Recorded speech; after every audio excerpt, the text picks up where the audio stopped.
आज ही Doubtnut app download करें। Doubtnut पर होगा अब आपके सभी मैथ्स, केमिस्ट्री, फिजिक्स और बायोलॉजी डाउट्स का सफाया। बस अपने क्वेश्चन की फोटो खींचो, उसे क्रॉप करो और तुरंत वीडियो सोल्यूशन पाओ। Download now. हेलो गाइस, इस वीडियो में क्वेश्चन देखेंगे जो कि बेस्ड है प्रिज्म पे। क्वेश्चन में क्या बोला है, the angle between two refracting surfaces of total reflecting prism is, और हमें ऑप्शन दे रखे हैं ये।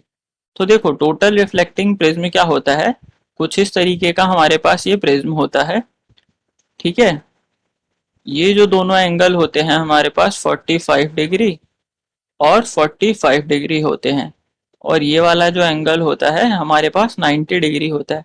अब यहाँ पे हम डिफरेंट डिफरेंट तरह से ऑब्जेक्ट रख के डिफरेंट तरह से ऑब्जेक्ट को रोटेट करा सकते हैं इसका यूज करके। और ध्यान रखना, ये प्लेन में नहीं है, 3D में है ऐसे। ठीक है, सॉरी, ये ऐसे नहीं, मतलब ये ऐसे 3D में होगा, यहाँ से ऐसे होगा। ठीक है, इस तरह से यहाँ से भी जा रहा होगा, तो समझ गए, 3D में है ऐसे, ध्यान रखना। अब देखो, इसका केस देख लेते हैं, मतलब इसके केस देख लेते हैं, फिर समझ आ जाएगा कि जो टू रिफ्रैक्टिंग सरफेसेस होते हैं उन दोनों के बीच में कितना एंगल बनता है। तो देखो, ये है हमारे पास टोटल रिफ्लेक्टिंग प्रिज्म। ठीक है, ये है हमारे पास टोटल रिफ्लेक्टिंग प्रिज्म।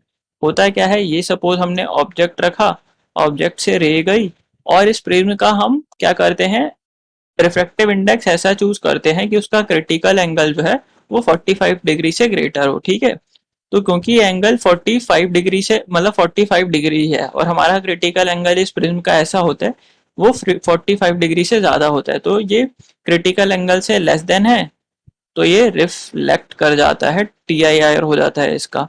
ठीक है, और सिमिलरली यहाँ पे भी इसका TIR हो जाता है इस पॉइंट पे, और यहाँ पे चला जाता है। तो यहाँ रिफ्रैक्शन कहाँ कहाँ हो रहा है, एक तो इस सरफेस पे हो रहा है, एक इस सरफेस पे हो रहा है, वो अलग बात है। एंगल ऑफ रिफ्रैक्शन यहाँ भी जीरो है, यहाँ भी जीरो है। ठीक है, तो एंगल ऑफ रिफ्रैक्शन जीरो है, पर हो तो यहाँ रिफ्रैक्शन रहा है ना, तो इन दोनों के बीच में कितना एंगल बन रहा है, इन दोनों रिफ्रैक्टिंग सरफेसेस के बीच में एंगल बन रहा है 90। समझ गए, तो हमारा ऑप्शन क्या हो जाएगा, ऑप्शन हो जाएगा 90 करेक्ट। एक सिचुएशन और देख लेते हैं।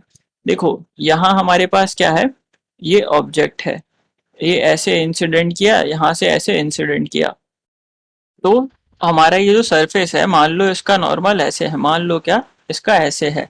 ठीक है, तो ये जो लाइट ऐसे सीधी जा रही होगी, ये टुवर्ड्स द नॉर्मल बेंड हो जाएगी, वो अलग बात है, यहाँ कुछ ज्यादा ही बेंडिंग दिखा दी। ठीक है, तो टुवर्ड्स द नॉर्मल बेंड हो जाएगी, और ये लाइट इस तरह से जाएगी। अब ये वाला जो एंगल होगा, ये क्रिटिकल एंगल से क्या होगा, लेस, ये जो एंगल है ये क्रिटिकल एंगल से लेस देन, मतलब 45 डिग्री से ऑब्वियसली लेस देन होगा। ठीक है, तो यहाँ से जो लाइट होगी ये क्या कर जाएगी, TIR हो जाएगा इसका, और रिफ्लेक्ट बैक कर जाएगी। और जैसे ये लाइट आई थी, सॉरी, ये वाली यहाँ रेड से डिनोट कर देते हैं, जैसे ही ये रे आई थी वैसे ही ये वाली रे यहाँ पे चली जाएगी। तो जो हमारा बी पोर्शन है ऑब्जेक्ट का वो यहाँ बन जाएगा, और सिमिलरली इस केस में ए पोर्शन जो है यहाँ बन जाएगा। तो ये जो इमेज है इसको इन्वर्ट कर दे रहा है, ये ध्यान रख सकते हो, पर हमसे ये नहीं पूछा। हमसे पूछा है कि जो सरफेसेस हैं दोनों जिनके बीच में रिफ्रैक्शन हो रहा है, तो ये दोनों सरफेसेस है, यहाँ पे रिफ्रैक्शन हो रहा है। ठीक है, और यहाँ देख सकते हो एंगल ऑफ रिफ्रैक्शन की कुछ वैल्यू आएगी, समझ गए।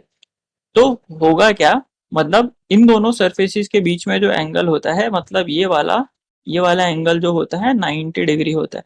तो यहाँ से भी देख सकते हो, ठीक ठीक है।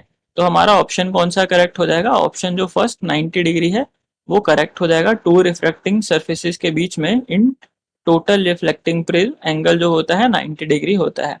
आई होप आपको क्वेश्चन समझ आया होगा। Thank you. क्लास 6 से 12 से लेके नीट, IIT, JEE मेंस और एडवांस के लेवल तक 10 मिलियन से ज्यादा स्टूडेंट्स का भरोसा। आज ही डाउनलोड करें डाउटनेट ऐप या व्हाट्सएप कीजिए अपने डाउट्स 8400 400 400 पर।